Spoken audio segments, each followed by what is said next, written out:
এজনী অসমৰ ছোৱালী আছে মোৰ লগত, মোক খুব ভাল পায়। তাৰ নাম আছে হিমা দাস। হিমা এফালে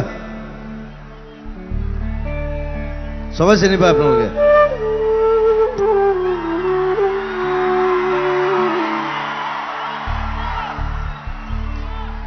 আৰু য'ত জিকে তাই কয় মন যায়, সেইকাৰণে হিমাৰ কাৰণে মন যায় গাইছো আজি। কিবা এটা ক চবকে।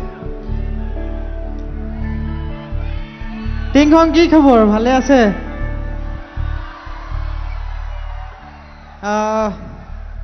মোৰ এই যাত্ৰাৰ প্ৰথম মানুহজন হৈছে দাদা। তোমাক দেখা পালে কি ক'ম আৰু,